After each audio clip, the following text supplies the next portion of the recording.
Hello friends, welcome back to woman zone channel. Friends, मेरा नाम है गौरी और आज की इस वीडियो में हम बात करने वाले हैं बॉयज़ पुबर्टी के बारे में।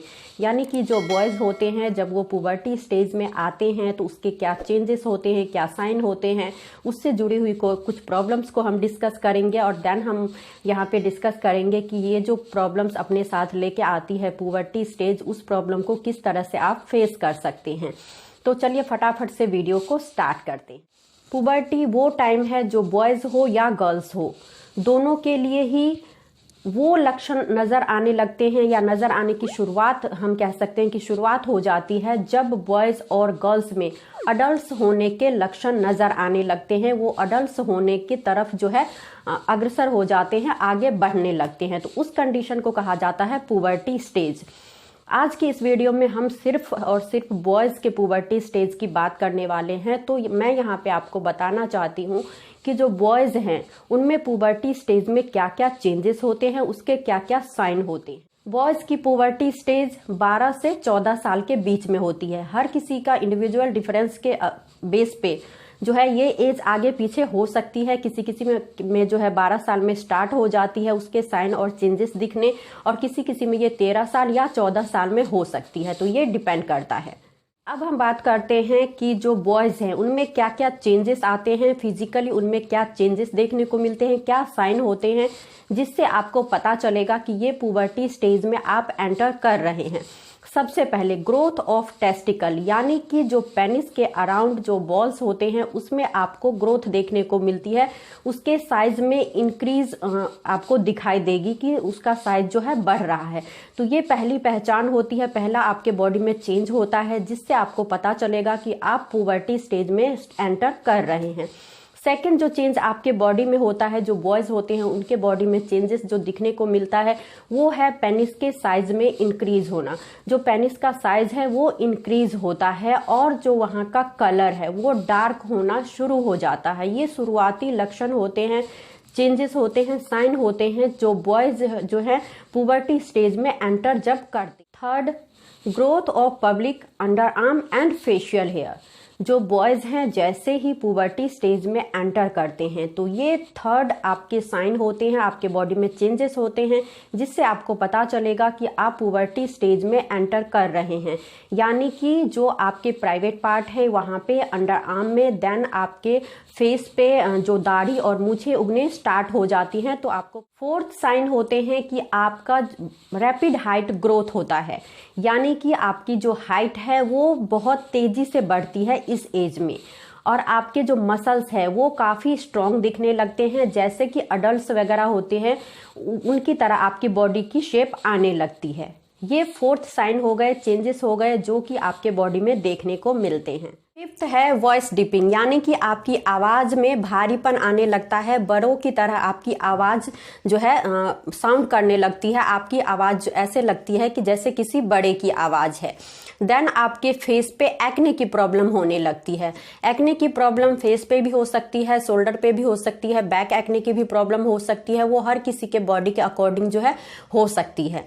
तो इसके अलावा जो आपकी बॉडी है उसमें अडल्ट्स की तरह स्मेल आने लगती है। जैसे बड़े लोगों में अगर पसीने आते हैं तो उसमें जिस तरह की स्मेल होती है उस तरह की स्मेल आपके बॉडी से भी आने लगती है। अब हम बात कर लेते हैं कि जो पुबर्टी स्टेज है उससे जुड़ी कुछ ऐसी प्रॉब्लम्स भी होती है जो कि उस कंडीशन में बहुत ज़्यादा बेचैन करती है बॉयज़ को, और बहुत ज़्यादा उससे जो है वो परेशान होते हैं। लेकिन ये कंडीशन घबराने वाली नहीं होती है। उस टाइम पे थोड़ा सा आप अपने आप को समझिए, अपने बॉडी में जो भी आप चेंजेस महसूस कर रहे हैं उसे आप समझ के, और ये सब नेचुरल है, उसे जो है पॉजिटिवली लेने की कोशिश करनी है आपने। सबसे पहले जो घर के बड़े हैं यानी कि जो पेरेंट्स हैं उन्हें इस चीज़ का ध्यान देना चाहिए कि ये जो टाइम है वो बच्चे के लिए काफ़ी सारे फिजिकली और मेंटली चेंज एक लेके आता है। तो उस टाइम पे बहुत ज़्यादा उन्हें एक सही गाइडेंस की ज़रूरत होती है। ये तो थे सारे चेंजेस जो कि बॉयज के बॉडी में होते हैं। अब एक ऐसी चीज होने लगती है जिसमें बॉयज बहुत ज्यादा घबरा जाते हैं, वो है वेट ड्रीम्स की प्रॉब्लम, यानी कि जो सोते समय डिस्चार्ज होता है जिसे शिवम इजैकुलेशन कहते हैं। इसके बारे में काफी सारी गलत फहमियां रहती है कि ये सेक्सुअल थॉट की वजह से होता है, या फिर किसी को जिसे इस बारे में पता नहीं है वो इसे बिल्कुल अननेचुरल मानते हैं। उन्हें पता नहीं होता है कि ये सिर्फ और सिर्फ एक पुबर्टी का साइन है और ये बिल्कुल नेचुरल है, इसमें घबराने वाली कोई भी बात नहीं होती है। और जो पेरेंट्स हैं उन्हें इस टाइम पे बच्चे को इमोशनली सपोर्ट करना चाहिए, उन्हें समझाना चाहिए कि ये सिर्फ आप बड़े हो रहे हो, पुबर्टी एज है आपका, पुबर्टी एज की तरफ आप बढ़ रहे हो, अडल्ट होने की तरफ जो है आप आगे बढ़ रहे हो, तो इस वजह से ये सारे जो है आपके साथ चेंजेस हो रहे हैं। ये सिर्फ एक नेचुरल चेंजेस हैं, आप का जो पुबर्टी एज है वो स्टार्ट हो गया है और इस वजह से ये हो रहा है। कई पेरेंट्स को भी ये पता नहीं होता है और उन्हें लगता है कि ये जो है सेक्सुअल थॉट की वजह से जो कुछ सेक्सुअल उस टाइम पे ड्रीम्स हो सकते हैं, या सपने में उस तरह की कोई चीजें जो अगर बच्चे ने सोच लिया है तो उसकी वजह से ऐसा हो रहा है। तो ये सिर्फ और सिर्फ गलत फहमियां हैं, ऐसा नहीं है। ये सिर्फ पुबर्टी के साइन होते हैं और ये बिल्कुल नेचुरल है और इसका आपके हेल्थ से भी कोई लेना देना नहीं है कि अगर आपको कोई बीमारी है अंदर से उसकी वजह से हो रहा है। ये सिर्फ एक नेचुरल प्रोसेस है और इस एज में ये होता ही है। अब दूसरी एक और चीज होती है इस एज में जिससे बहुत सारे लोग बिल्कुल अनजान रहते हैं, उन्हें पता ही नहीं होता है कि ये बिल्कुल नेचुरल है। दूसरा है इनवॉलंटरी इरेक्शन। ये भी एक साइन है, एक चेंज है जो कि पुबर्टी स्टेज में आपके बॉडी में आते हैं और इसका भी आपके सेक्सुअल थॉट से कोई लेना देना नहीं है। अब हम बात कर लेते हैं जो पेरेंट्स हैं उन्हें इस टाइम पे क्या करना चाहिए, किस तरह से वो अपने बच्चे को समझा सकते हैं ताकि उनका ये जो टाइम है उस टाइम पे वो बहुत ज्यादा घबराए नहीं और बहुत ज्यादा वो स्ट्रेस में ना रहे कि आखिर उनके साथ ये सब सारे चेंजेस क्यों हो रहे हैं, कहीं उन्हें किसी तरह की बीमारी तो नहीं है, कोई प्रॉब्लम तो नहीं है। क्योंकि ये जो सारे चेंजेस होते हैं वो अचानक से ऐसे धीरे धीरे आने लगते हैं और उस टाइम पे इतना ज्यादा 12-13 साल की एज आप खुद अंदाजा लगा सकते हैं कि इतनी ज्यादा उनमें समझदारी नहीं होती है कि वो सारी चीजों को समझ पाए। तो पेरेंट्स की ये जिम्मेदारी हो जाती है वहां पे कि वो बच्चे को सही गाइडेंस दे, सही तरीके से सारी चीजों को समझाएं, जिससे उनका ये जो टाइम है वो बहुत ज्यादा मेंटली स्ट्रेस भरा ना हो और वो चीजों को समझ पाए और जो भी उनके साथ हो रहे हैं, जो भी चेंजेस आ रहे हैं उनके बॉडी में, उन सारी चीजों को एक्सेप्ट कर पाए और उन चीजों को समझ पाए। तो हम बात कर लेते हैं कि किस किस तरीके से आप बच्चे को समझा सकते हैं और क्या उस टाइम पे आपको करना चाहिए।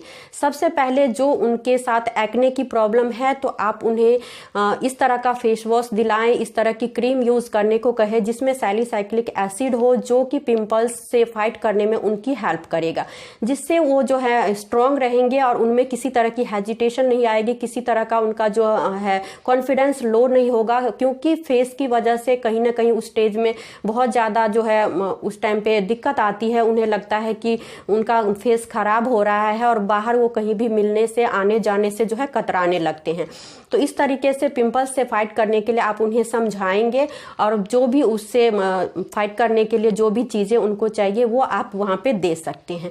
देन जो बॉडी ऑर्डर की प्रॉब्लम होती है तो उस टाइम पे आपको बच्चे को समझाना है कि जो आपका प्राइवेट पार्ट है उसे अच्छे से क्लीन रखना है, जो वहां पे हेयर आ रहे हैं उसे रिमूव करते रहना है। इस स्टेज में फंगस की भी प्रॉब्लम होती है, जो थाई के आसपास का एरिया होता है वहां पे काफी पसीने आते हैं, तो वहां पे हाइजीन मेंटेन करना है, प्रॉपर क्लीनिंग करना है और वहां पे आपने जो है डस्टिंग पाउडर का यूज करना है। देन जो भी आपके बॉडी में चेंजेस आ रहे हैं, जो भी बच्चे के बॉडी में चेंजेस आ रहे हैं, उस टाइम पे जो पेरेंट्स हैं उन्हें बहुत ज़्यादा बच्चे के इमोशंस को समझने की ज़रूरत होती है। आप उनके बॉडी में जो भी चेंजेस आ रहे हैं उनको पहले खुद से जो है आइडेंटिफाई कीजिए, समझिए, देन बच्चे को समझाइए कि ये नॉर्मल है और उस टाइम पे इमोशनली सपोर्ट कीजिए उनको। खासकर उनकी रिस्पेक्ट करना उस टाइम पे बहुत ज़्यादा ज़रूरी है, क्योंकि ये जो स्टेज है अगर आप ये ध्यान नहीं रखते हैं कि जो भी उनकी फीलिंग्स है उनकी रिस्पेक्ट करेंगे, उन्हें आराम से समझाने की अगर कोशिश नहीं करते हैं हैं, तो उस टाइम पे जो है उसी टाइम पे कहा जाता है कि ये बिल्कुल तनाव और तूफान का स्टेज होता है। और कुछ भी उस टाइम पे अगर सही सपोर्ट, सही गाइडेंस नहीं दी जाती है बच्चों को, तो वो अपने रास्ते से भटक जाते हैं और गलत गलत चीजें जो है, गलत संगत में पड़ जाते हैं और गलत चीजें जो है अपना सकते। उस टाइम पे सही गाइडेंस दीजिए, इमोशनली सपोर्ट कीजिए बच्चे का, साथ ही आप उन्हें समझाइए, उनके लाइफ में कुछ प्राइवेसी उन्हें दीजिए और उन्हें समझाइए कि बिल्कुल ये सारी चीजें नेचुरल होती है और ये हर किसी के साथ होता है। और इस तरह से आप उन्हें समझा सकते हैं और उनका जो ये टाइम है वो बहुत ही स्मूथ हो जाएगा, वो बहुत ज्यादा घबराएंगे नहीं और चीजों को जो है बिल्कुल पॉजिटिवली लेने लगेंगे। तो उम्मीद करती हूँ कि आज की इस वीडियो से आपको कुछ इन्फॉर्मेशन मिली हो। वीडियो अगर पसंद आती है तो वीडियो को लाइक कर दिया कीजिए, कमेंट करके अपना फीडबैक जरूर दिया कीजिए मुझे। और अगर चैनल को सब्सक्राइब नहीं किया है तो चैनल को कर लीजिएगा सब्सक्राइब। इसी तरह की इंफॉर्मेटिव वीडियो मैं अपने चैनल पे अपलोड करती रहती हूँ। तो मिलती हूँ नेक्स्ट वीडियो में, तब तक अपना ध्यान रखिए और खुश रहिए। Thank you so much, thanks for watching.